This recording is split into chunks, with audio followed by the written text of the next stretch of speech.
My name is Josiah, aka Cowboy, aka Rico, aka Loco, aka yeah. I Who are you? am Javier. This is Javier. So what we're gonna do today is we're just gonna study the law of attraction, the Yes. book, The Secret, By Rhonda Byrne. Run the Burn. Just gonna do a study because we're both interested in it, and we just literally met outside. About 30 minutes ago. Outside, yeah. So we found this room here in the library. They rent it out for free. I think it's very convenient. Number one, talking about manifestation. So the book says, I'll read a little bit and then we'll discuss it. So you've Okay. probably been sitting there wondering, what is the secret? Hmm. I'll tell you how I've come to understand it. Ah, this is just like the movie. Is it? Yeah, we all work with one infinite power. We all guide ourselves by exactly the same laws. The natural laws of the universe are so precise that we don't even have any difficulty building spaceships. We can send people to the moon. This is Bob Proctor, and we can and we can and we can time the landing with the precision of a fraction of a second. Wherever you are, India, Australia, New Zealand, Stockholm. He's got like a high pitch, like a Irish voice. Is he okay? Stockholm, London, Toronto, Montreal, New York. We're all working with one power, one law. It's attraction. I can see him. Okay. So I've seen the movie a lot of times. I listen to it too. Hmm. Sometimes to remind myself to focus on the law of attraction. Yes. So, and I think one big thing with the law of attraction is gratitude. So I designed these cards that I've been giving out, valid for one gratitude reminder today. It's a gratitude token. Hmm.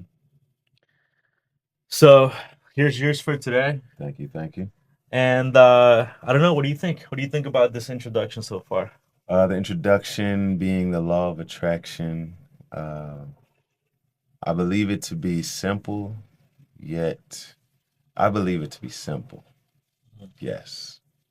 Leave it there. Simple, simple, clear, easy to follow. That's one of the parameters that I've developed for myself. I like to get to a place that where it's simple, clear, easy to follow. Hmm. And I think that like if you we equate like the our thought processes with artificial intelligence, then we can develop the idea that we essentially have a language model, kind of like ChatGPT, and we train our language model based on the words and the things that we interact with every single day.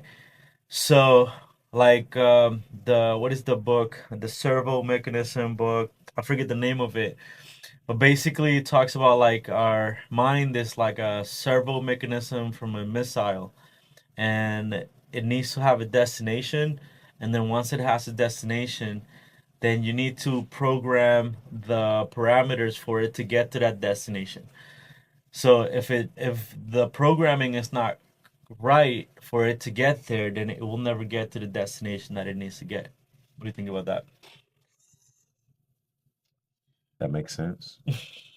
Like you said, it sounds like a system, and within each system, yeah, there's language and a Mm, code to allow it to operate in the intended way the creator intended it to operate, whether it's a mm, missile or a mixing board. mm. The parameters on the inside allow it to do what it intends to do, or do what the creator intended this board to do. So that Right. makes And an sense. example is when I was trying to figure this board out, Uh-huh. it wasn't giving me the right results because I don't know how to deal with this stuff. And then you came in and then you were like, oh, can I play with it? And then you knew exactly how to work it so it sounded right.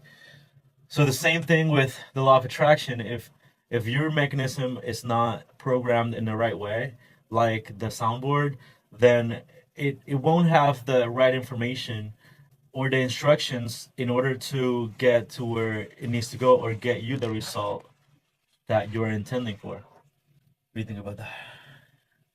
I agree. Okay, let's move on Yeah. here. Oh, you want to say something? Oh no, go ahead. Okay, so everything that's coming into your life, you are attracting into your life. Yeah. And it's attracted to you by virtue of the images that you're holding in your mind. It's what you're thinking. Whatever is going on in your mind, you are attracting to you. Every thought of yours is a real thing, a force.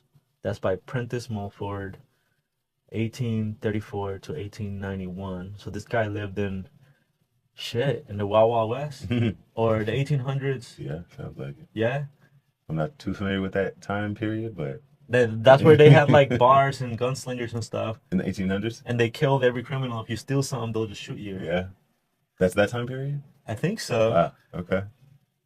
I mean, Put the some U.S. was perspective pretty on that. wild because, like, all right, so the U.S. was founded in 1776, Okay. right, by the founding fathers.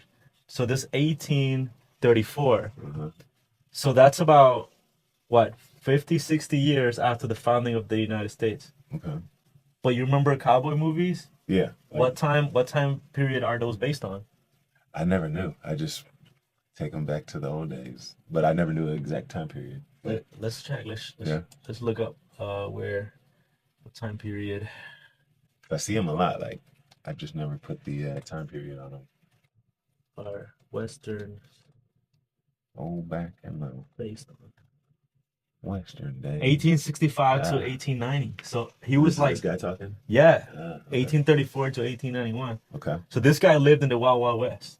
So read it again. What he said. The secret is the law of attraction. So that's the secret. So the book is called The Secret, and the Mhm. secret is the law of attraction. Mm-hmm. So everything that's coming into your life, you're attracting into your life, and it's attracted to you by virtue of the images that you're holding into in your mind. It's like what you're thinking. So what this reminds me here is like Dennis Waitley is a speaker I used to listen to, and he used to be like the psychologist for the U.S. Olympic team.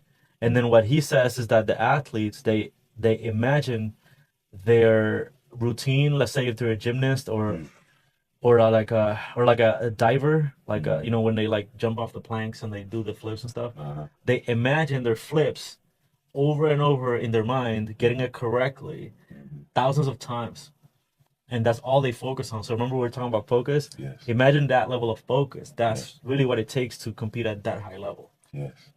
Can I add something to Yeah, absolutely. that? So to go along with the athlete perspective, there's a story. I don't know the specifics of who they are though. It's a basketball team, and the coach splits the team up into three groups over the weekend. The coach tells the first team to go home and practice their jump shot. Just go home and just practice it. Shoot the ball, shoot the ball, shoot the ball. He tells the second team to take the weekend off, relax, don't think about basketball, don't hoop, just relax, take the weekend off. You don't have to do anything about basketball. Then he tells the third group to practice in their mind, essentially. Not to physically practice, but to just visualize, kind of like Bobby Boucher's coach. Visualize and attack. He tells them to visualize them practicing, visualize the ball going through the hoop as many times as they can. So it splits those groups up, and then come Monday, in practice, he sees where they are. Now, the team that didn't practice, they're the least progressive. They haven't gotten any better. They're in fact worse. The team that did practice, they got a little better, naturally from practicing.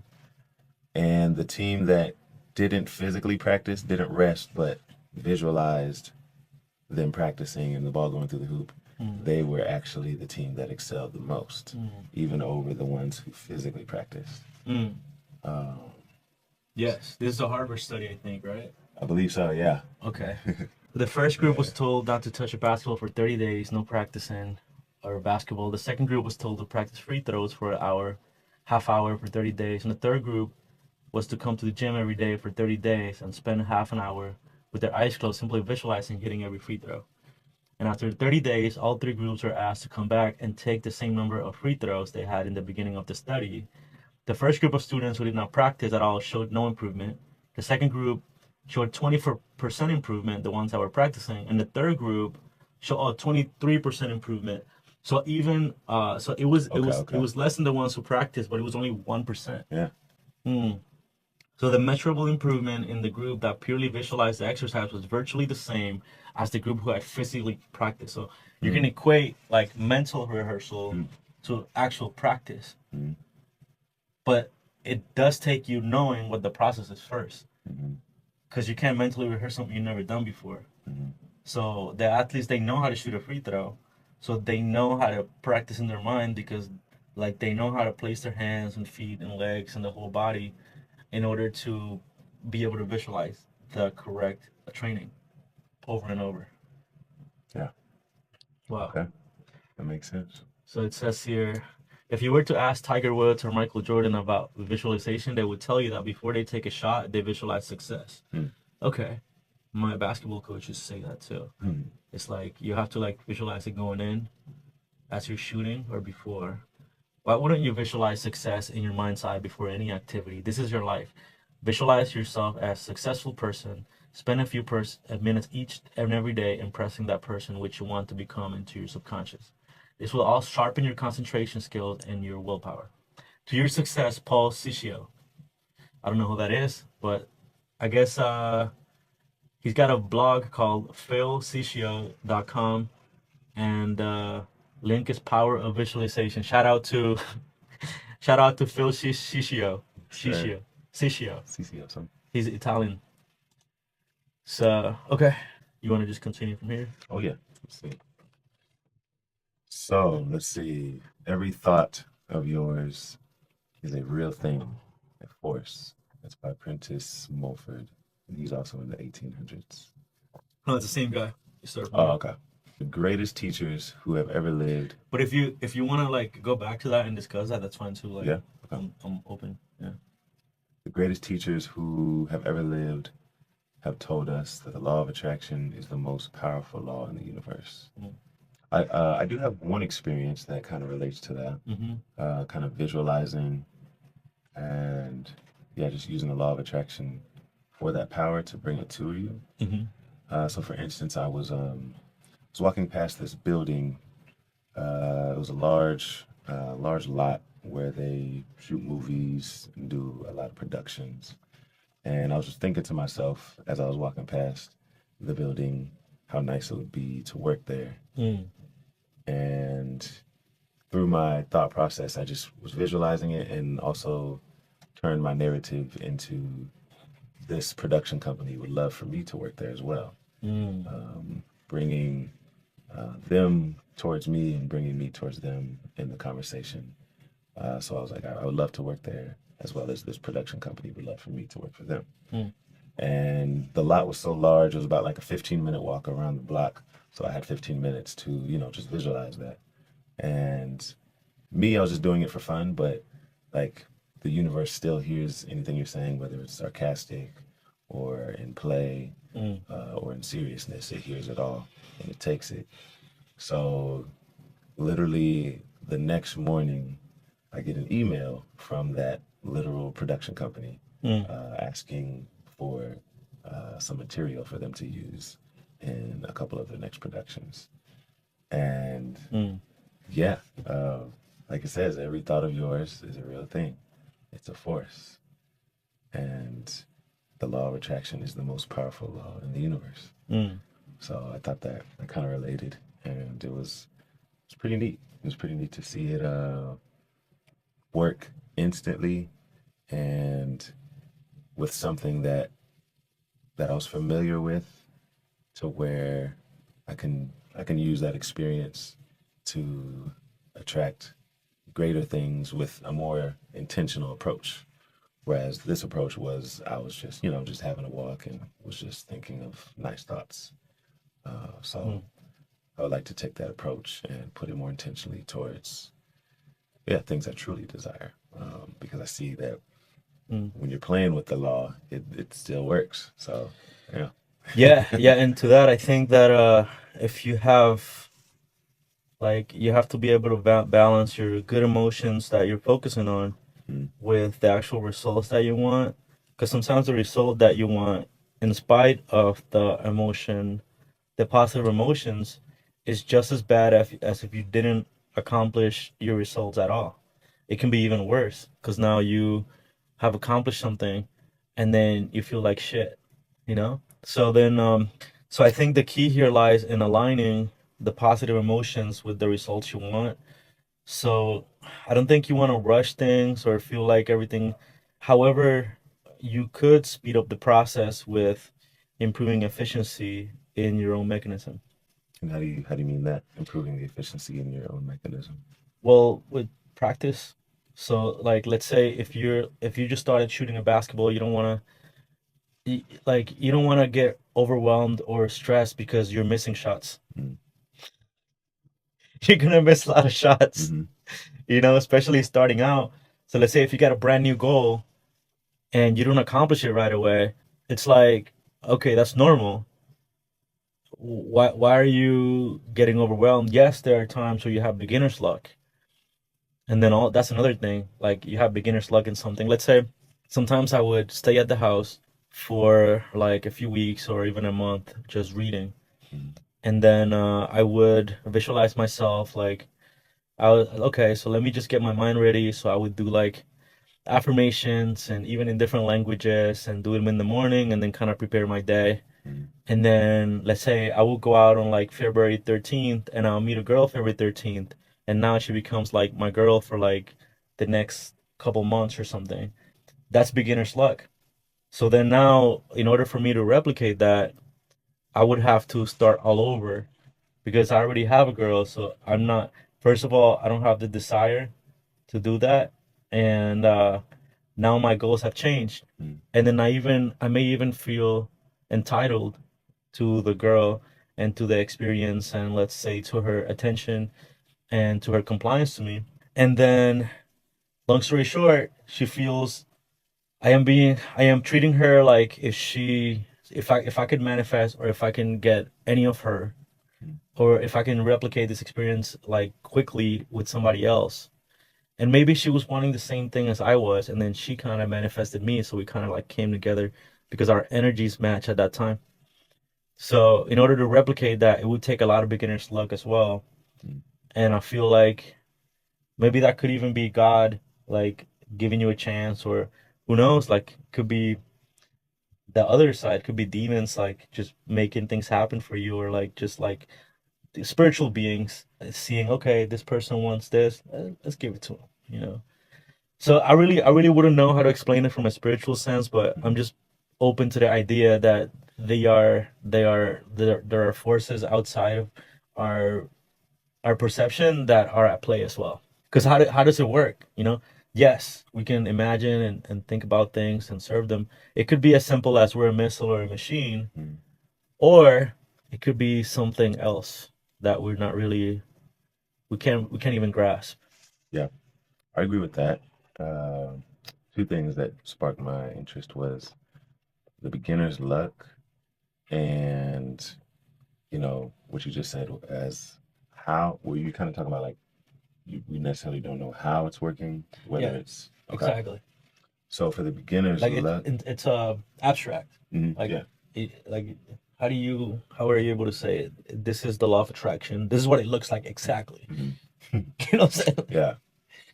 On that token, I've learned and I've learned that and I've learned that we necessarily and in the book it talks about it. I can't remember which chapter. I think it talks about it all through Hmm. it.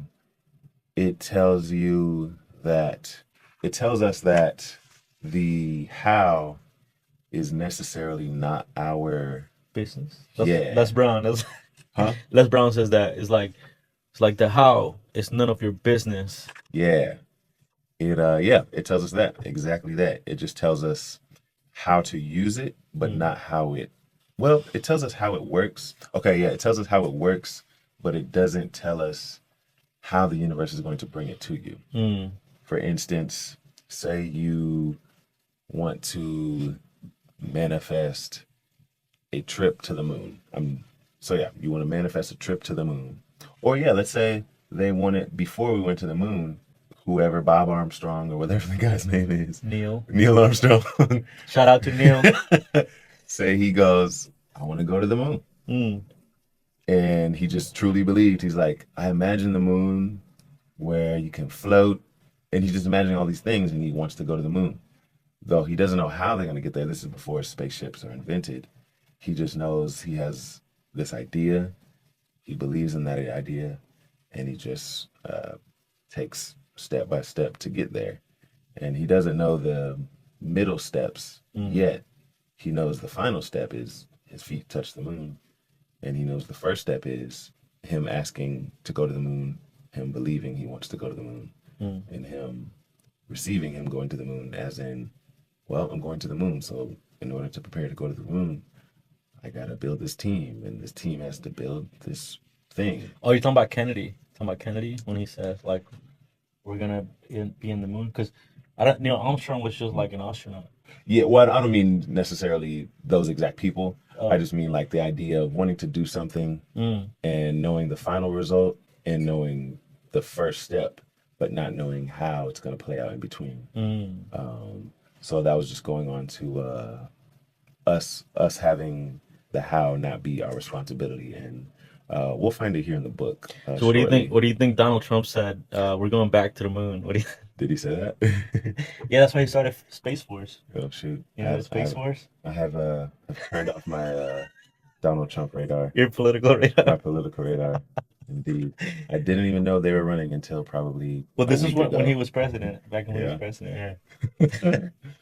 Another token that you dropped was what is it? The beginner's luck. Yeah. Okay. So this is just me spitballing an idea to where like, what if beginner's luck is basically so beginner's luck. Say I never played basketball ever in my life, though I've been watching basketball and I see Michael Jordan doing his thing, and I get put on a team for the first time, and the only thing I know is the best. All I know is Michael Jordan, and I know how he is the best, and I know every time he shoots it, it goes in. Every time he gets the ball in his hands, he makes a play. Mm. So me being a beginner, all I know is the good stuff that I've seen. And so when I get a chance to be in that position, all I'm thinking of is, oh, well, Michael Jordan, he would win this game. He would do this. He would do that. So I kind of I'm just kind of spitballing to where what if beginner's luck is just the absence of all the negativity about what field you're in, Mm. and it's all just the unmatured experience that you have. All the experience that you have is just what you've seen, and it yeah. What if beginner's luck is just what you've seen before you've stepped into that field, and what you've seen is just the best. So when you get in there, all you're trying to do is just the best because you don't know what could go wrong. Mm. You don't know that, oh, the team has a playbook against the plays that we have. You don't know that. But once you start playing, once you start you're in your third Mm. season and you're like, oh, well, every time we do this play, they have this other play where this guy comes around and blocks it off. So it's not going to work. Mm. To where when you're a beginner, you don't know any of those caveats. You don't know anything that could go wrong. You just know, oh, I got the ball. We're gonna win. I got the ball. It's gonna go in. I got the ball. I'm gonna give it to my buddy. He's gonna shoot it. All I'm thinking of is the best because it's my first time here, Mm. and I want this to go. I want this to go great. So what do you think about that? As Well, that being yeah. I beginner's mean, luck. and also stamina. I realized this not too long ago. Mm, Stamina, it's a crucial thing to realize. It's like when when you're playing a game and like a basketball player. Now we're in that analogy. Like mm, they have a certain amount of energy, and like if you play a basketball game like 2K, mm, you'll see that like the stamina bar like lowers as they are on the field the longest. And then some players can go without resting, like Michael Jordan, mm, and some players are as good as when they're tired as when they're not, kind of thing. So, but stamina is important because like so let's say my example is I like to do the punch machines at the arcade, and I can punch pretty hard, like at a boxer level, like over 900, but usually only once or twice. After the first and second time, then my score lowers to like 800 and 700, and then even lower after that. So I have that good punch or two, the first ones, but I realized that because I know how to punch, but I haven't been working on my cardio and my stamina, and I haven't really been going to the gym. So I only have that one good punch in the beginning, and then after all that, I'm shit. You know, I just average. I'm just an average hitter. So if we Okay. could equate that same exact stamina principle to the law of attraction, let's say you build up enough magical or like manifestation energy to attract, like let's say magnetic energy to attract like one single thing, and now you attract it. Now you've used it, and now you got to get back to collecting that magical energy Mm, again, okay. and then now you're expecting to run on fumes, but you don't have any gas. Your car can't run without gas. Same as like my body can't punch as hard, can't put the same amount of force into a hit if it doesn't have the energy or the conditioning to do so.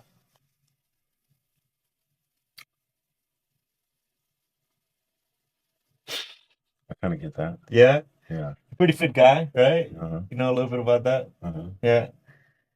So that's what I was thinking. The other thing I thought about when you were talking about the rockets and well, you were talking about going to the moon. You never even mentioned a rocket, so that's an example of like you don't even need to know. Um, However, on the technical Yeah. side, a rocket on the gyroscope is off track 99% of the time. So the job of the people in NASA is to constantly readjust the course of the rocket so that it gets to the moon. So now you not only have the astronaut or the, let's say, Kennedy with the vision, like we're going to the moon. Now you have the vision of the result, and now you have the astronauts piloting the craft. But now you have the control center at NASA who's helping the pilots to keep the rocket on course to the moon because it's going like this, it's going like this. And if it goes like this too long, then it will never get to the moon, which is right here. Mhm. You know, well, it's like over here, but it's on track on this track here. So it's got to get back aligned so then it can shoot up to the moon slowly or fast. Mhm. Yeah. I mean, So you got first you have the charge. You just get the magnetic or magical or even if it's emotions, that could be the case where like if you collect enough good emotions within you, mhm. let's say if you take care of yourself, then in a way, and then let's say you like your cup overfloweth kind of thing, Mhm. or like let's say you go right now, you go get a massage, get a mani pedi, and then just go to the beach, maybe get a nice hotel, go out and have a drink, and then you feel happy, you feel great, and then now that's a space where you can work on where your cup is full instead of like working from a mindset of lack where let's say like you're shit out of luck and then you're just depressed or even angry. Anger can help as a motivator too. There's different types of energies that can help. What do you think about that? Like using negative reinforcement as a tool for motivation. Do you think that's aligned with the law of attraction, or do you think that's like just another way to goal achievement? I believe it's aligned, though I haven't fully grasped it to where, so like in The Secret and just the law of attraction in itself, it says like attracts like. Mm, So to think good things come to you, and you're surrounded with good things. mm, And to go further, though, I've learned pretty recently that so there's like attracting like, though there's also opposites attracting to where a mm, negative charge and a positive charge attract. mm. So that part, honestly, I feel like is contradicting, and So I you don't know where could to you go could from there. attract, let's say you're anger, and then you attract this result regardless. And then what happens once you get it? Do you stay angry, or are you now not angry? What was the result you attracted? Let's say like a hot girl. You attracted that by being angry? Yeah, because let's say you got angry of being lonely. Okay. You know the crazy eight? So Tony Robbins says that you have like most people go between two emotions, anger and sadness. So being depressed and being like pissed off. Okay. So basically on one end of the eight is like anger and on the other end is sadness. So let's say somebody is depressed, like most people right now, and they say, they say, "Oh man, like, my life sucks. Like I suck. Nobody loves me." They're regardless of their situation, they could be homeless or they could be like surrounded by people that love them, you know, and wealthy and rich and stuff like that. But regardless, they go to sadness. They're just sad about something. My wife doesn't understand me, etc. And then they get tired of that victimhood, and then they just jump to anger. Fuck them, fuck all, fuck this. And then there's like, and then that anger prompts them to make a change in their life. So therefore, that anger is actually positive. And if you look at the emotional frequency scale, are you familiar with that one? Mm-hmm. So it's like the scale of like negative to positive emotions. Like at the top is like enlightenment and peace and love, Mm-hmm. and at the bottom is like guilt and shame Okay. and depression and sadness, right? So anger is actually higher than sadness on the emotional frequency scale. So the frequency of anger is stronger, Mm-hmm. and that's understandable, right? Because when you're sad, you're like this. You're When you're just, angry, you're like, yeah, you know, you're ready to do something. exactly. So then the it goes up from anger, neutrality. So anger, then Mm-hmm. pride is over, where you're like, okay, I'm better than you. I Mm-hmm. don't need no man, kind of. Neutrality is like, okay, like it's not like apathy where it's like I don't care about anything. Neutrality is a positive. It's more like I'm good, Mm-hmm. you know? I'm good. Feels like I was gonna say it's like being at peace, but peace is way up there, so maybe not. Exactly. So peace is a little higher. So neutrality is more like, hey, I'm good. Like Mm-hmm. after you're angry, you're like, I'm good. It's good. Like it's all. If we got in an argument right now, Mm-hmm. I would go to neutrality. Maybe apathy and down, guilt and shame, because like we'll get angry at each other maybe. But then I'll get to a point where like, okay, I'm good. Peace. Like, bye. Have a good day. This is not working. You know what I'm Mm-hmm. saying? Because I know how to get myself to do that. And then willingness after that and acceptance is like, okay, being willing to accept, like being able and willing to just being like the Green Lantern, Okay. right? So the will, like the energy, the force to do or to be. Mm-hmm. And then Okay. acceptance would be like, okay, like it is what it is. Mm-hmm. And It is what it is. Cool. And then we can even be cool after that because it's like, it is what it is. We disagree on this. It is what it is. and using that as a platform to Exactly. We'll move on. We'll do move on. elsewhere. Yeah. Move on either together or separate. Like we could even come back and let's say halfway across. Let's say this works out, right? And then Mm-hmm. we develop a podcast or something. At one point we had disagreements about shit. Mm-hmm. And then we have an argument and I'm like, fuck you, you say fuck you, and I'm like, all right, peace. And then we'll leave. And then that's the anger, pride, neutrality. Then we get to, okay, it is what it is. Then willingness to accept, that could take many roles. Like I could be willing to accept, like, let's say if it's something that I don't think is fulfilling my needs as a Mm-hmm. person or as a partner, then you have to be willing to accept as well so you can move on. Mm-hmm. If you hold the resentment, so you'll be down here, Mm-hmm. then eventually like the partnership will never work Mm-hmm. because I'm willing to, even if I'm willing to accept like our disagreement and being able to move forward. If you're not, then it will never work. Yeah. You know what I'm saying? Because you will always be at this lower emotion. Mm-hmm. Then reasoning, I think once you get to reason, it's like now you can, you know how they say like like when you buy something, you buy it out of emotion, but Mm-hmm. then you develop reasons for it. Yeah. So it's like everything I bought, Uh-huh. like I did it like on a whim, and then I reinforced the decision. Yeah. So it's buying this. That's why marketing, right? They get you in your emotions, Emotions. and then you rationalize as to Like, oh, why I need that. I need that. You These don't need it. these girls would love me if I had That's right. that. Yeah, that's why. Yeah, and then after that it's love. So once you reason, you have once you have rationalized, once you rationalize it, then you can learn to love it. Let's say you get like, let's say you have an unexpected kid, and you're like, oh, I don't want to try. I'm not ready for a kid right now. Once you have it, then you're like, oh, like this is the best thing that's ever happened to me. I get to raise a whole human being, Mm-hmm. and now you went from reason to love. And then once like you don't, it's not requirement for you to go to joy, but you can go to joy and you can go to peace and then you can go to gratitude Mm-hmm. and then eventually Enlightenment. and enlightenment. Yeah, So what's enlightenment for you? Because that's at the top. it's to the top, man. Ultimate consciousness. Oh yeah, so the purple is pure Tao. I don't know what that is yet. Top. Let's and look then that up. ultimate consciousness, and then omega, Omega. and that's enlightenment. So I feel like enlightenment is Chinese proverb or philosophy, the absolute principle underlying the universe, combining within itself the principles of yin and yang and signifying the way or code of behavior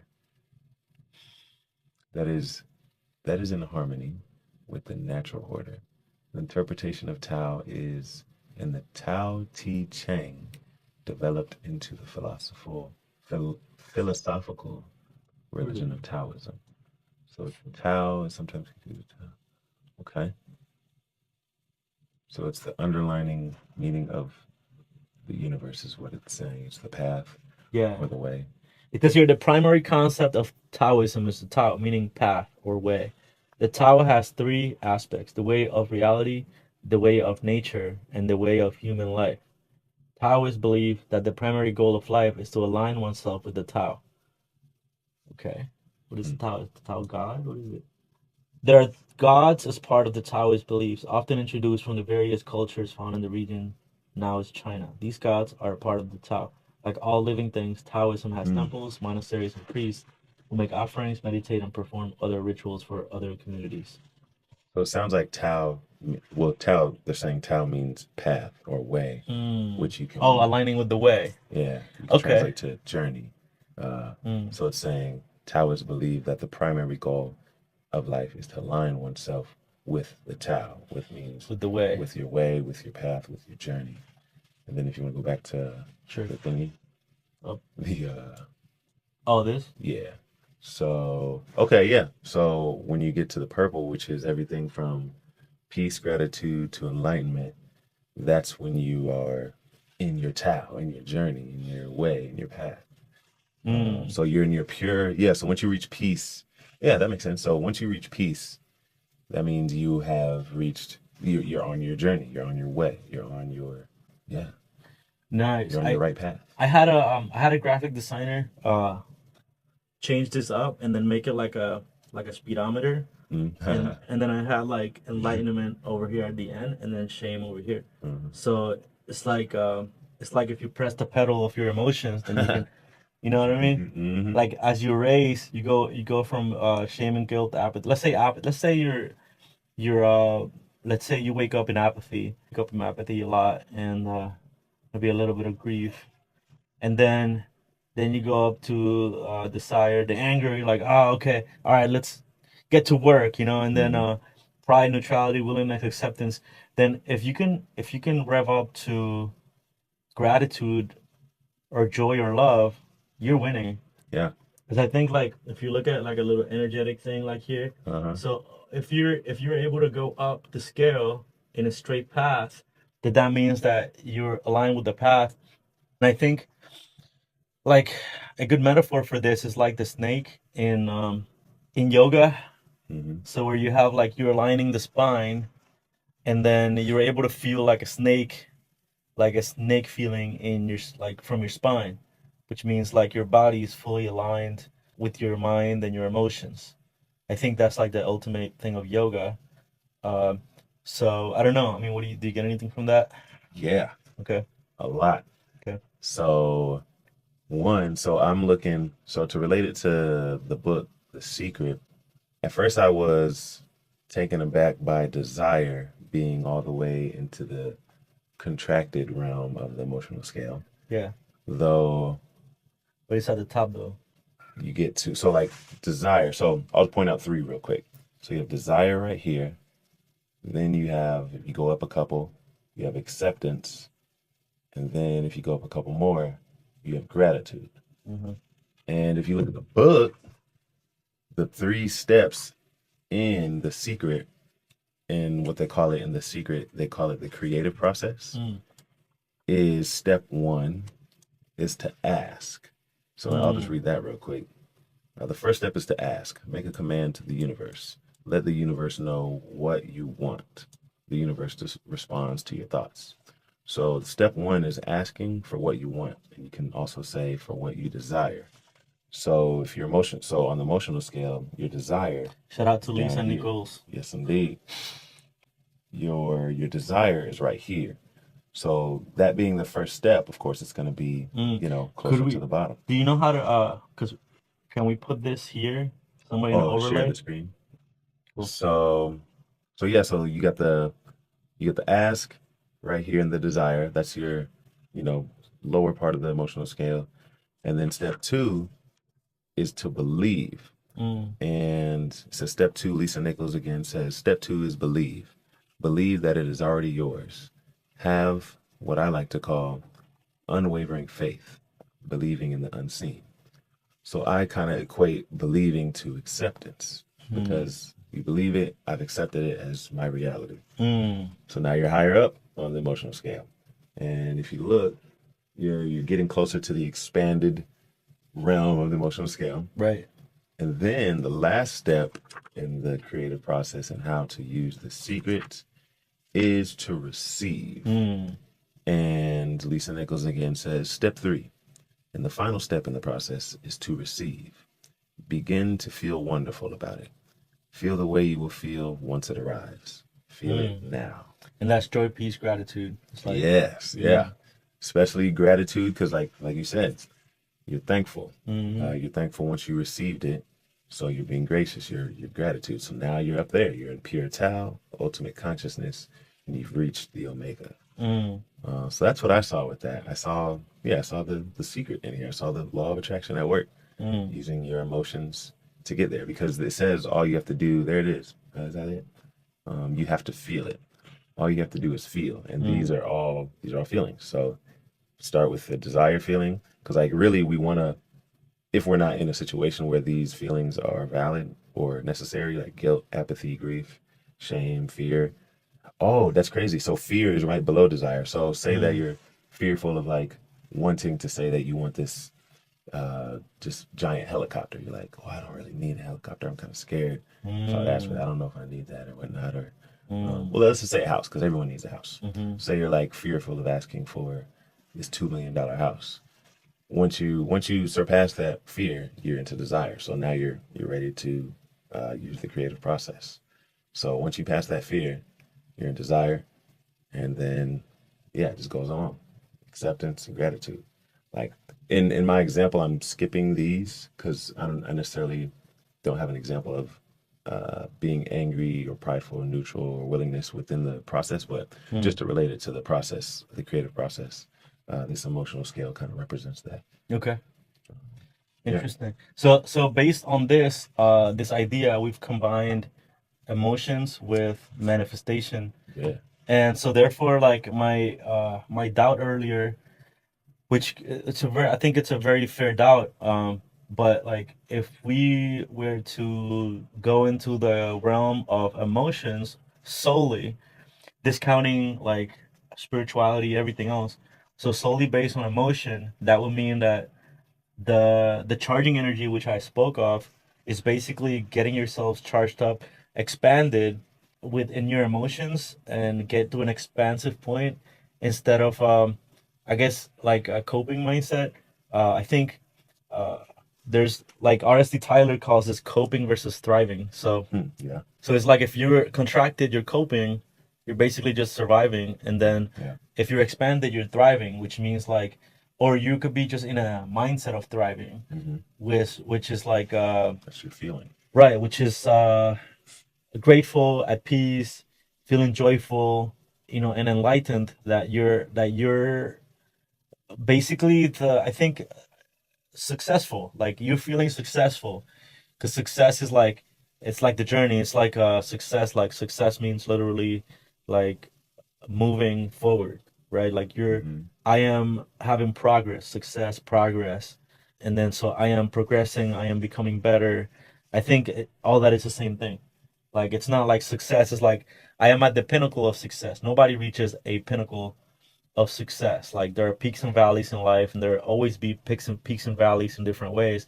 No matter at what level you are in whichever area of your life, there's always peaks and valleys. You'll always have mistakes and things. But what you can do though is you can raise your baseline by building strong foundations in every area. So let's say you build up a strong financial foundation that you will never go broke again. That's possible. with different, like, let's say, habits, routines, and let's say you work really hard and you make a bunch of money and you put it away, like Shaq, where he's like, you put away, he made a bunch of money when he was younger, and then he put in half of that away, and then he put in half of that half away, and then he only spent 25% of his money. Mm. So his valley isn't as bad as it could be. He will never go broke again. He Mm. will never go broke because he always has that habit of only spending 25% of every all the money he makes. Mm. Okay. Mm. And you could Cool. do that at Cool. any level. If You you just have do, to have if the discipline to know that you're not touching that. you're not touching anything else, you put it away. You don't even touch it. It's like it's not even a part of your realm. Mm. So if you do that, like, let's say for example, like let's say you want to get married, like you want to rely on luck, or like what my thing is like I'm gonna go and meet as many women as possible, and then so I could have selection, and if I have selection, then I can choose one because I had options when I was younger, but I guess I threw those away. I didn't know how to work with them, Mm. but now like it gets harder as you get older, because now like first you're like, well, my expectations are higher and I know kind of like what I want, so now like it gets harder. Now I have to find that type of girl, and then I have to like optimize myself in order to be in front of that type of girl as much as possible. And that's getting harder and harder because I'm getting older and older. And if I want a younger girl, then like let's say like most younger girls wouldn't just be able like be willing to be with an older guy. So I have to find a specific kind of younger girl who's into an older guy, Mm. you know? So let's say like, like 25, 26 year old or even 23 or whatever, but that likes an older guy. Something on that. Yeah. I look at I necessarily don't look at age. I kind of see it as, so when someone says how old are you, I equate that to how wise are you. Mm, And you can say I'm 30 years wise. mm, And if you ask someone else, you'd be like, how wise are you? You're like, well, I'm only 18 years wise. mm, I've So yeah, I kind of look at it like that, mm. uh, That's good. because people's personalities and who they are kind of not set in stone, but you're your same person. So like whether like being old is, I feel like being old is a mindset. It's a way of living. Like you can live old by not accepting new things, and Mm, you can live young by being open to lots of things, or yes. just being open and being open for one example. So Mm, when it comes to matching people together based on an age, or synonymously matching people together with their wisdom, I think it just depends on that, like how wise those two people are. And of course, mm, there's other factors that chemically attract each other, whether it's you guys might you guys are interested in the same things, you guys frequent the same areas, you guys have similar experiences, mm. and that brings you closer together regardless of how wise you are, the age that you are, Yeah, there something has like to that. there has to be a scenario that brings the two people together, and both people. There has to be a scenario where both people are open to that. So, for Yeah. example, either somebody's like tired of, like, let's say a girl is just tired of her ex or tired of her boyfriend currently, and then she meets me, and then she's like, oh, this guy seems better than what I have right now, and then she could jump ship, or she could be celibate for 2 years and then she's ready to start a relationship and I'm ready to start a relationship, and that way we'll come together. And the extreme of this is actually like end of the world scenario, let's say, Mm. like, or even in a small town, like where like you're the only two people that you would see yourself with, like in that town. Let's say you work together and you literally have the same routine. You go to the same job, so your world is the same essentially. It doesn't change. Mm. Let's say in a workplace, let's say like at a Walmart, you got two people working together, and they consider themselves within that environment about a similar level of attractiveness and a similar level of value, to where they can see each other becoming like a relationship becoming a valuable thing for them to explore. And there comes the time then, let's say after like working together for such time, that then they both agree that they should connect, or maybe they've hung out at a company party or whatever, and then now they've started aligning and they're like, okay, let's get together, and then next thing you know they have kids, they get married, and then they're all grow old together, and they become grandparents. Mm. So like that thing. So what do you how do you put that together with your thing? Like we're basically like we're both people. What were you saying? Like you said. Basically, just I see the reason people getting together not being how old they are. Mm, I see how it. wise they are.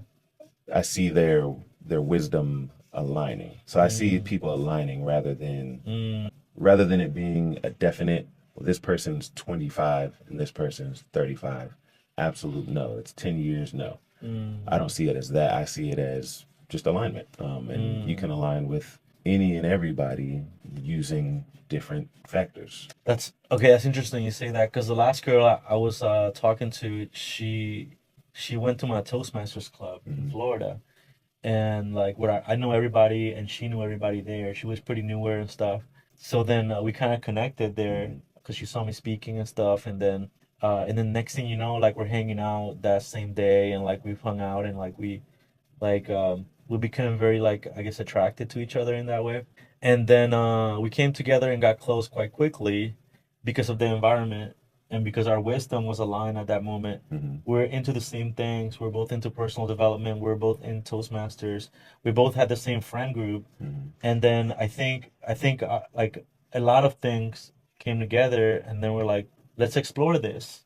It ended up not working out, but like everything came together, and we decided to explore. We both wanted to explore each other Mm-hmm. as people, and then it fizzled out later for different reasons. But at that very moment, like nobody else mattered. Like I Mm-hmm. think Yeah. for me, like she was the only person that mattered, and I think for a moment, like I was the only person that mattered to her for a minute there Mm-hmm. as well. Oh So yeah. yeah, Yeah. You can, yeah, the factors that you guys choose to align on can be combination of many factors, whether it's your spiritual beliefs mixed with your career habits, mm, mixed with a few physical features, or it could be all spiritual belief, or it could be all career based. mm, And it's just, yeah, I feel like it's just how you align. And because there could be a younger in age woman, though, who's very wise because of the experiences that she's been through. mm, Maybe she's been through some super developmental experiences to where she's so much wiser than her peers who are also 18 years of age. mm-hmm. And there could be a 39-year-old man who is, or basically the 18-year-old is as wise as this 39-year-old man, Right. and Doesn't have he sees that her. doesn't need to have like all the experience that he has in life, but perhaps she could, given that the man hasn't done much in his life. It could be, like he could be a small town person and he just relocated to the States. And his experience level from his small town to now being in the States for 2 years. And Mm, then he meets this 18-year-old wise woman who they also align in other factors. So yeah, that's just something how I kind of see relationships and how they kind of work out, being okay. more based on just the alignment. Play. So Let's take this out real quick and go back. Oh, let's you want to go. grab something else from the book? Oh yeah, let's go back to There's the book. there's plenty of chapters. There's how to use it. There's the secret on health, money, There's relationships in there for sure. Okay, what about this? So, Bob Uh-huh. Doyle, shout out to Bob. The law of attraction, the study and practice of the law of attraction is just figuring out what will help you generate the feelings of having it now. Go test drive that car, go shop for that home, get in the house, do whatever you have to do to generate the feelings of having it now. And remember them. Whatever you can do to achieve that will help you to literally attract it. I've done this where I went to a Tesla dealership and I test drove the Model S when it first came out, Yeah. and then later on I rented a Tesla for like 2 weeks, like a Model Y in California, Mm. and actually lived in it. I was paying like $1,000 a week to rent this thing, and Uh, and I was sleeping in it while I was working there in California. And I think in a way I manifested that rental experience from before because I was attracted to this car. I haven't bought one yet, so that's for that. But I think I have had when I first learned of the law of attraction, I was like 21 or 22, and all I cared about was women and getting laid. So I remember like lying in my bed and then just like imagining that that I would be having sex with a new girl, like a cute girl, and then I would do that, and I would just get it in my mind, and then just imagine it, and then just think about it and focus on it. And because that's all I knew, I was naive, young guy. I didn't have anything going for myself, so I had a lot of time to dedicate to this. So I would literally just lay in my bed and I just imagine it, and then I would do that for for weeks and sometimes months, and then I would go to a meeting in like because I had like a network marketing meeting that I used to go to every week, and then eventually like at the meeting or somewhere at a grocery store I would meet a girl, and then we would hang out, and then like we would have a good time, and I think that works, you know, but like it takes effort, it takes focus, it takes dedication to think about this thing and to visualize it as if you already have it.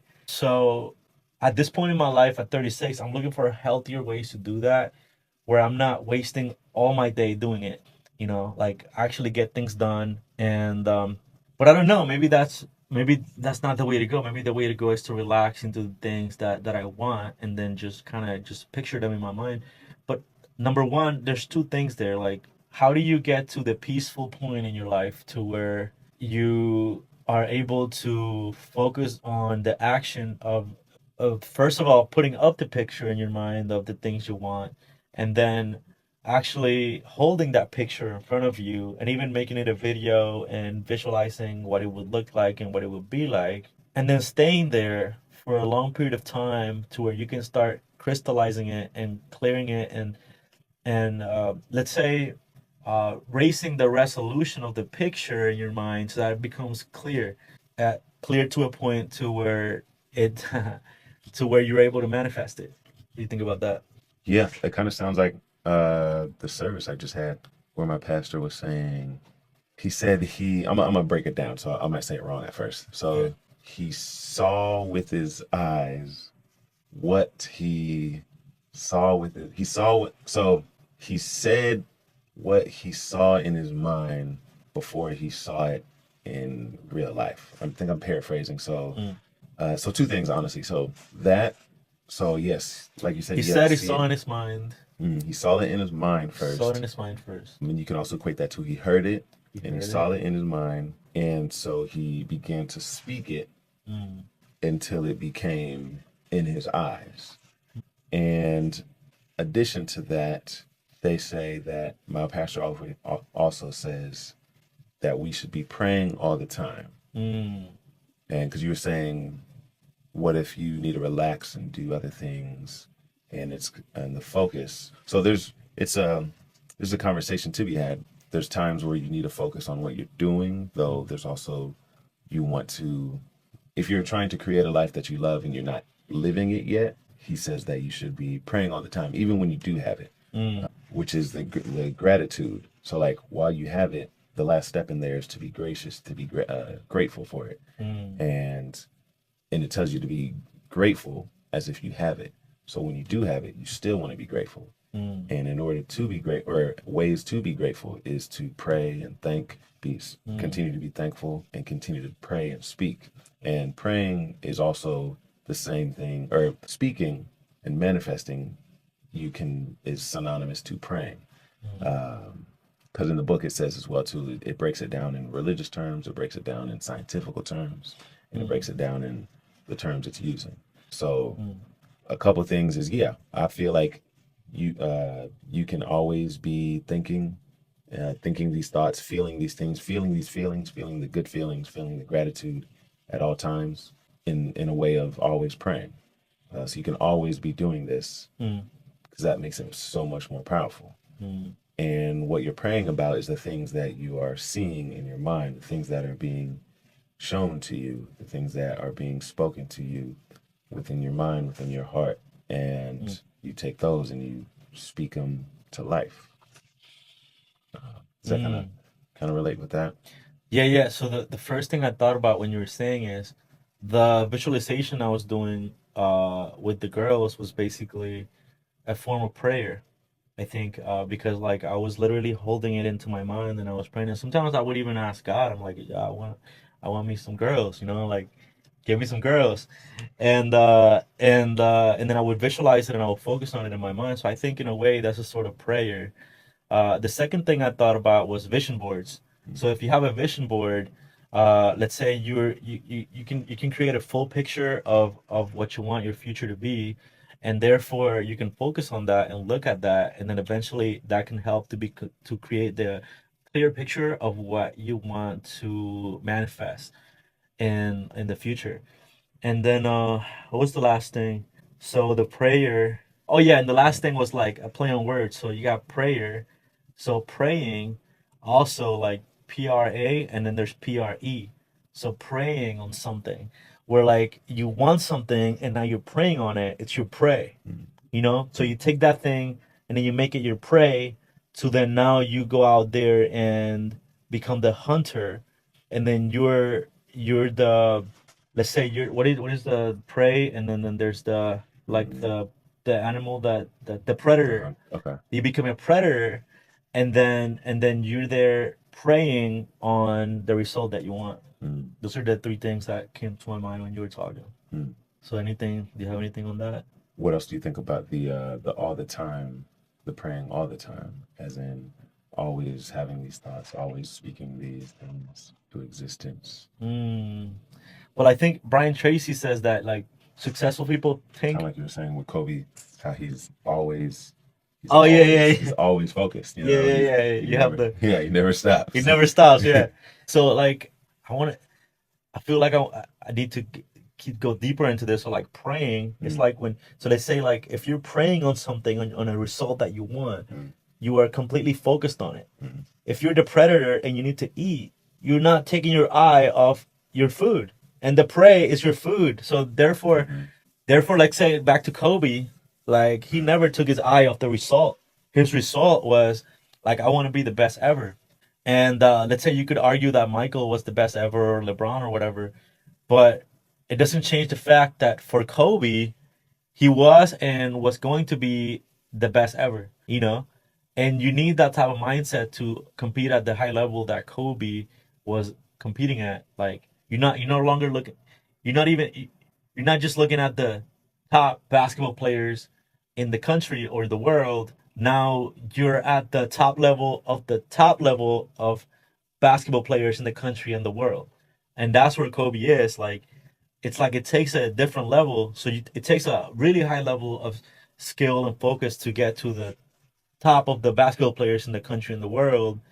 And now it takes an even higher level of focus and skill to get to the top level of the top players in the country and the world, which is like Michael Jordan spoke about something like this in his documentary, where like his relentless focus and all these athletes that they talk about like in documentaries and stuff, that they were the best of the best. Their teammates would say that they're kind of dicks, like they're assholes, okay. right? Hmm. Because like Michael was an asshole, Kobe was an asshole. Like he used to like do things to anger his teammates and Hmm. stuff. But it's because like he wanted to teach them the focus. And like I don't know if you remember, like I remember like Kobe had like a routine. He called it like 3 a days, to where like most athletes will do like 1 a day or maybe 2 a day, but he would do 4 a day. So he do 4 trainings a day. He will wake up and train, then eat and rest. Then he would train again, then eat and rest. And then he would train again and eat and rest and train again and eat and rest throughout the summer and throughout the whole time that he was like off, like he was not on tour, like not on schedule Hmm. or not in the season. He would do that. So that's 4 a day. So that's 4 times. That's twice or 3 times as many workouts as the rest of his teammates were doing. Hmm. Let's say some of his teammates weren't doing any training at all, and he was having 4 trainings per day every single day. Hmm. That's focus. That's focus. Yeah, that's focus and efficiency together. So I got this concept called that I've been working on called virtue math, where it's like focus, now you got focus, and then you got efficiency. Hmm. So he was able to put those two things together, and now it creates an even better result than just focus. So if you just focus on something, I can just look at this. But now if I put that together with efficiency and the goal, now that's even probably 10 times as powerful. Yeah. Like if you become efficient, like and become more efficient and more efficient at what you're Mhm. doing. So I want to relate that to your Tesla story, Okay. being focused. So you were focused on the Tesla, and the first thing you did was you went to the dealership and like test drove it. Yeah. Okay. Yeah. So you Well, test. I think it was part of my dream board first, Okay. and then when it came out, like I want to test drive it. So you got the dream board, then you got the test drive, and then you went and rented it. I rented it and then I lived in it. Okay. So you were definitely focused on it because it was continual in your life for that time period, right? Yep. So thing I want to ask because I can relate to that, to where I'm focused on something and I've seen it, I've touched it, I've grabbed it, though it's not mine per se Mm. yet. So do you think that being focused strictly on the objective or the goal isn't enough, to where you also have to look at kind of what I was saying earlier, there's the focus on it, and then I believe in a focus of a larger perspective Mm. to see where you are, to like basically look at yourself Mm. pretty much from a third person view. So you see yourself and you see the goal. Before you would just see the goal and you wouldn't see yourself. So like you're focused on the goal. Mm. That's that focus. And it's on your vision board. Now you're at the dealership and you still see it. Now you rented it and now you're in it. And the whole time you're seeing it. Mm. So I start to believe that there should be also a focus of perspective, to where, all right, now I see me and I see the Tesla I think that itself. second level of type of focus for me, it's not focus, it's awareness. Okay. Like it's just being aware of everything else, but like still being focused on the thing. Okay. So like still being focused on the thing, though you technically have it per se, but you don't own it. Hmm. So like maybe Do you have within trust? our, no, not trust, maybe in our focus, we also have to be focused around the realities of owning a Tesla, to where we have to focus also on ownership. Like, Mm. what does it take to be an owner of a Tesla rather than what does it take to have a Tesla? Because anybody can have a Tesla, Mm-hmm. they can go be in it, they can go rent it, they can go test drive it, though not everyone can own a Tesla. So I start to believe, or I start to think in ways, all right, what is ownership? So I now start focusing on ownership. What does Mm. ownership look like of a home? Mm. What does ownership look like of a house? And then you just start, so you're focused on the house, but now you're focused on ownership of the house. And that could be your second step, or that could be the step right before the ending step. So like, Mm. I feel like you're building the clarity train together, like Mm. the trail. So it's like you got the Tesla and then you got you, and then you have ownership of the Tesla, whether Mm. that's right before the Tesla or right where you are. Yeah, it might be right before the Tesla. So like you Mm. got you, and then you got the Tesla, and you're like, well, I can't just have the Tesla. I have to own the Tesla. So then you got ownership of the Tesla, Mm. or maybe that's after. I don't know. So like that's what I'm trying to break down is Mm. the focus. I feel like it also has to be on other factors and realities around your objective. Because, for instance, I've seen a house that I wanted, and I've been in that house. I've seen the house, I've touched the house, I've been in it, I've laid in the bed, though I don't own it. So now I start focusing on the ownership. What does ownership look like, and how do you own something? Okay, Mm. you have to have, in order for certain things, you might have to have a certain credit score, or you might have to have a certain income rate, Mm. or there might be some other factors. So then your focus is now not only, it's still on the house and it's still on the Tesla, now it's on ownership of that. And then once you learn about ownership, now it's on credit. And Mm. then now you're also focused on income. And then that's a whole nother thing. So then now that you got these four things to focus on, you're still focused on all of them, but you're breaking them down to where now these are turning into steps, to where, all right, Mm. and I got Tesla, I got ownership, I got credit, I got income. Now let's break this income thing down. All right, how do I create income? Well, I have to generate outcome as well. Mm. And then how do I generate outcome? Well, I got to look at the things I have that I in abundance that I can provide an outcome to create an income. Mm. And then say you accomplish that, now you've generated income.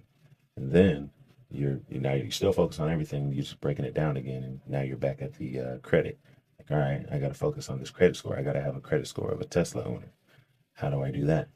Do I get loans and pay them off real quick? Do I whatever you do to get good credit? I haven't learned that part yet. So Mm, you do that. So I feel like there's that focus, and these are all things that are relating to the Tesla or the house. It's credit, income, ownership, and then the mm, Tesla itself. So maybe not, yeah, kind of like maybe it might not be perspective, but it's also awareness of mm, all these things to where focus on just the objective itself isn't enough. mm. I feel like the things that come with it, you also have to focus on because But you're talking about the how. And now you're talking about the how. not necessarily, it's just the what. It's like, well, what does a Tesla owner look like? Well, they look Mm, like mm, a credit score of this. They look like an income of this.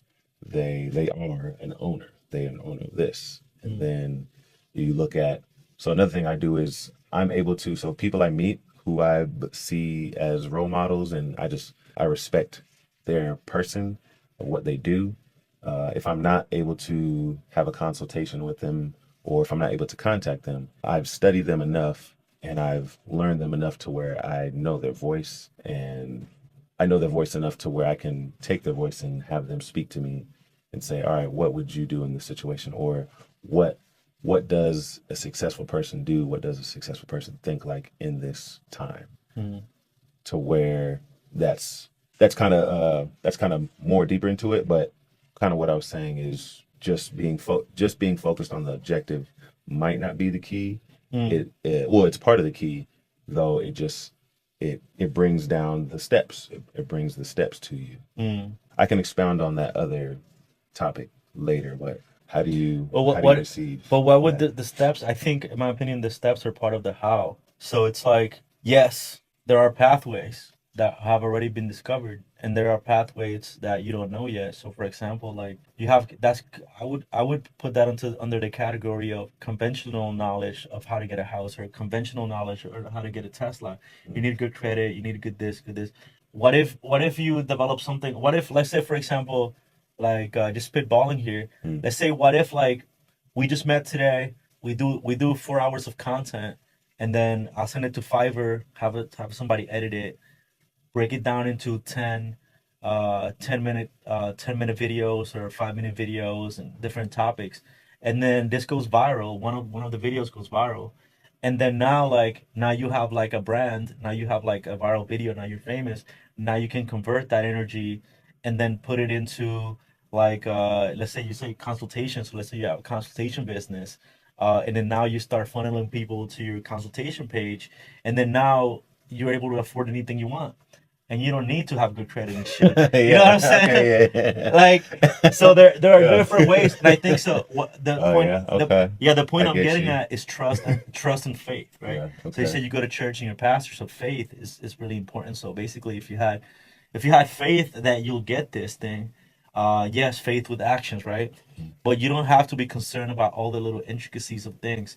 It's like when I first started setting goals at 21, I would set like a yearly goal or like a resolution, and then I would hang it in the closet in the paper. I would hang it in the class, and I would look at it a year later, and I would see which goals I have accomplished. I didn't even look at it the whole year, Hmm. and then most of the times I'd had at least like half of them that Hmm. were accomplished. Yeah. Maybe not the $1 million goal, Hmm. but like, let's say like I set small goals, like I have people buying me drinks. Hmm. Like I had girls and men buying me drinks, like at the bar. But Hmm. like I was broke, so I was like, let me manifest a drink. Hmm. You know what I'm saying?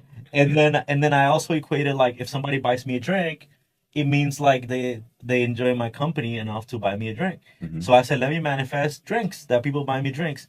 And then I manifested that people were buying me drinks, like in different places and bars and hotel bars and stuff. And then all of those goals that came to fruition, I just literally left them and I let my creative process take place. But I didn't even focus on the actual thing. I just said it, Hmm. and then I lived. So that's when I first started like setting goals. I kind of had this realization to, I have no knowledge to make any of this happen, but I'm just gonna set the goal, and then eventually, like, something will happen, which it will come to fruition. So I had that faith. I had that blind faith because I didn't have any knowledge. Now, as I got older, I accumulated knowledge on how to do things. It took from the magic of how, like, creatively on a whim, winging it, like I was able to accomplish these things. Maybe it was beginner's luck again. Mhm. But back to the point is, you don't need to know exactly how the intricacies work about like how somebody conventionally has owned a different car or owned a house. Mhm. You can probably just manifest it by just trusting the process. Sometimes things, that's why I keep going back to this, because like I literally yesterday I was here and I was like struggling with this thing. Yeah. So I did take action though. Uh-huh. I came and I found the place, and then I found this studio, and then because I know in Colorado Springs there was like a studio and they actually had an engineer there, so I'm like, let me see if they have something in Omaha. So I called, and then they said about this library, and I came here, and then I was able to get this place, and then they told me that I could rent it like pretty much whenever, and then so I got here, and then yesterday I was gonna come here, but it was too late. Like I took a nap around 3 because I didn't sleep very well the night before, so then, when I was here though, I was like, man, I wish I had somebody to teach me these things. And I actually took action. I went on Fiverr and see if I could find some consultation service that will teach me. Uh-huh. And I found a couple of people, but like I hadn't really placed an order yet because like some people got back to me today. So if you didn't show up, like I was gonna probably get somebody from Fiverr Mhm. and then have them like while I worked all this stuff. But I was willing to do that, Mhm. but I didn't have to because Oh, I okay. showed up Yeah. here. I showed up here And after I was here. and you were here, and I didn't even know that Yeah. you were gonna until you knocked on the door. I didn't even know, like, until you started messing with the machine that you were actually good at the Mhm. audio stuff. I had no idea, but I just committed to the process of, okay, I'm gonna come here, I want to figure this out. Uh-huh. And then I said, I want to figure this out, and then it worked out. Okay. Not how I thought it would. Uh-huh. I thought I was gonna have to figure it out. Not even the conventional way, like you said. Not even the conventional You were way. gonna learn, have someone professional do it online, Yep. and you just met a guy sitting on the bench. Just a dude saying, I thought he was homeless. I thought he was homeless out at the library. He was just smiling like he was crazy out there. It And was hot. and I was I was like, trying to enjoy myself. yeah. Wait for the doors to open. I was like, it's so hot. I was like, whenever I see a homeless guy, I usually offer him like a pre-roll or like He said, "You want a some pre-roll?" food. I'm like, you want a pre-roll, bro? So he could feel better. And then I started looking at him and like his haircut don't look too messed up. Like, and I'm like, you're not homeless, are you? And I'm like, oh, my bad.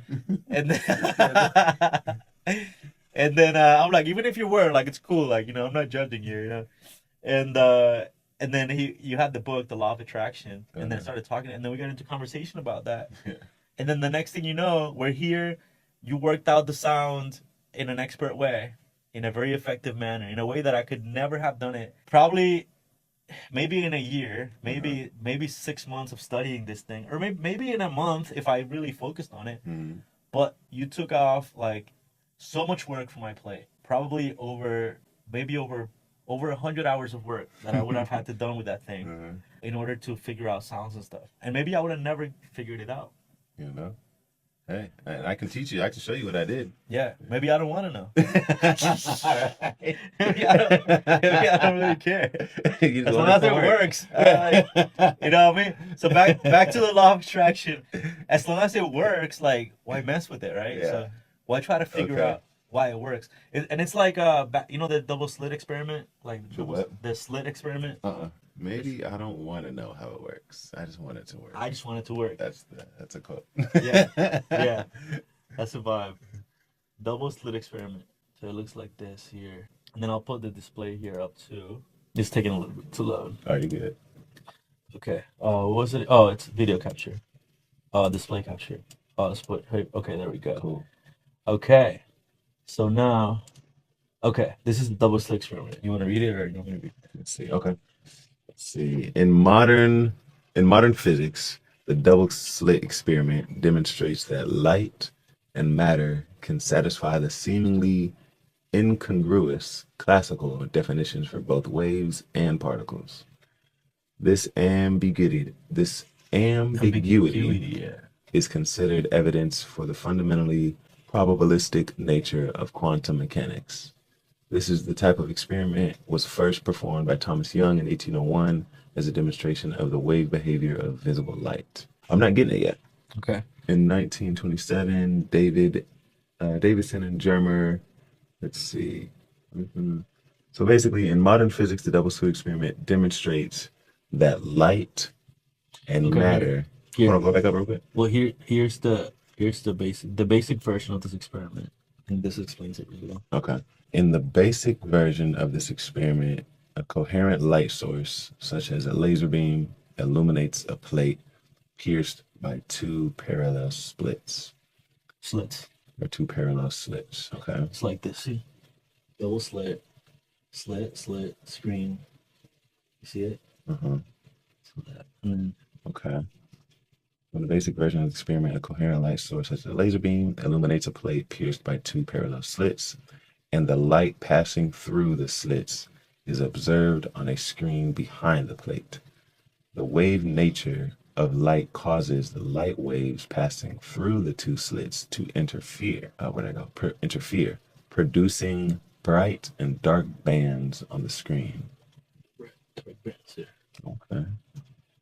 A result that would not be expected if light consisted of classical particles.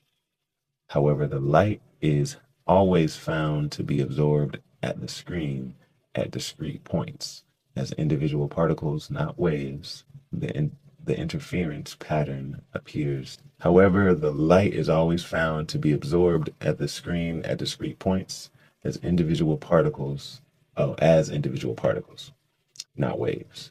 The interference pattern appears via the varying density of these particles hits on the screen.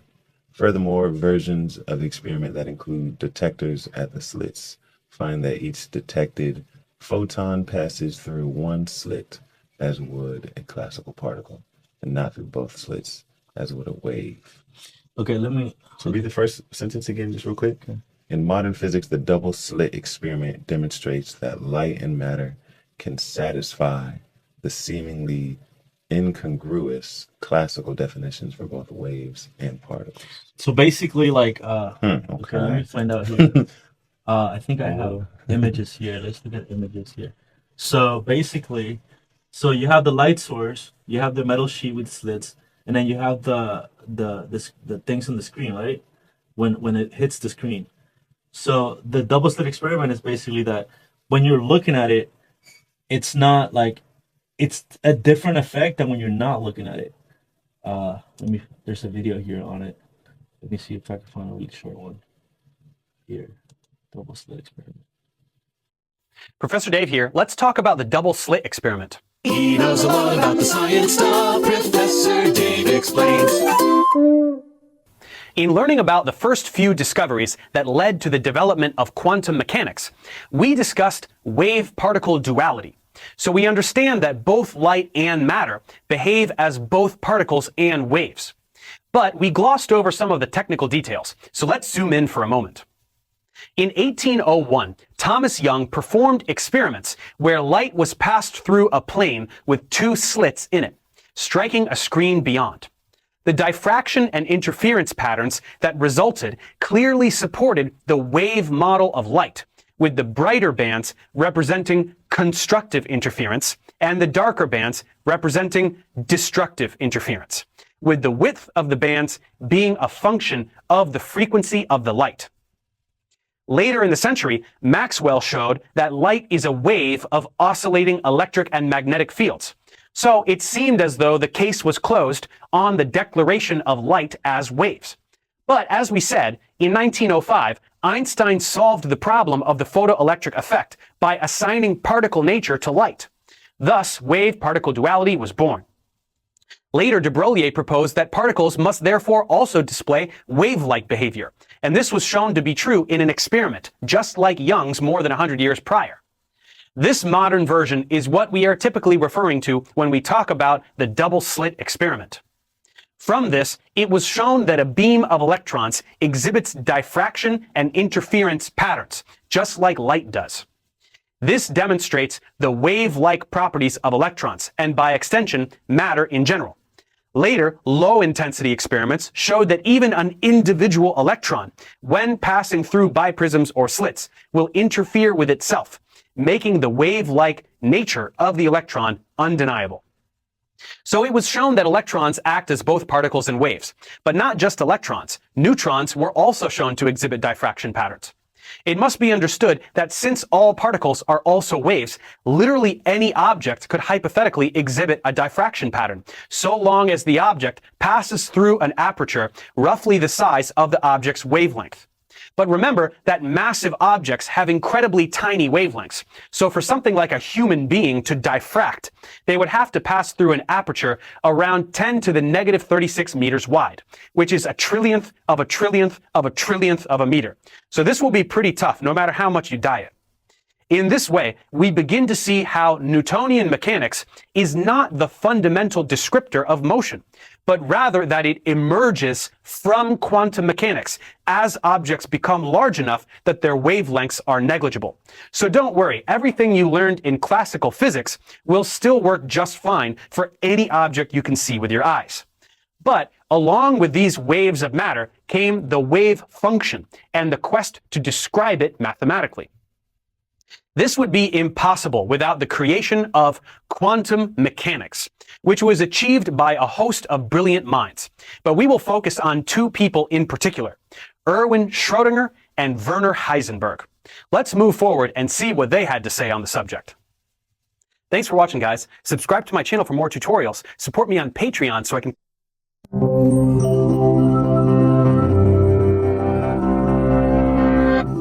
One of the most amazing facts in physics is this. The result is different on the screen if you're looking at it than if you're not looking at it. It's not the same result. So it's the same amount of light, but when you're looking at the particles, they behave differently when you're looking at them than when you're not looking at them. And relate that to like a situation or experience. So if you're trying to manifest something and you're thinking about like the intricacies of how it's working, and you're looking at that, then it doesn't manifest the same. And it doesn't manifest as clearly as it would if you're just like trusting it to happen, because it does. And the four bands is when it hits the other side, when it's four, that's them looking at it or not looking at it. I think that's let's try this one more. Okay. Everything in the universe, from light to electrons to atoms, behaves like both a particle and a wave at the same time. All of the other weird stuff you might have heard about quantum physics, Schrödinger's cat, God playing dice, spooky action at a distance, all of it follows directly from the fact that everything has both particle and wave nature. This might sound crazy. If you look around, you'll see waves in water and particles of rock, and they're nothing alike. So why would you think to combine them? Physicists didn't just decide to mash these things together out of nowhere. Rather, they were led to the dual nature of the universe through a process of small steps, fitting together lots of bits of evidence, like... See? That's miraculous. Yeah, right. All right, so there's a sewage. There's a sewage emergency here at the library, so we have to leave. But we just want to say thank you for watching. Thank you. And here's a token of gratitude for you. It's a reminder for one gratitude reminder, valid today, and tomorrow you got to buy the other one. So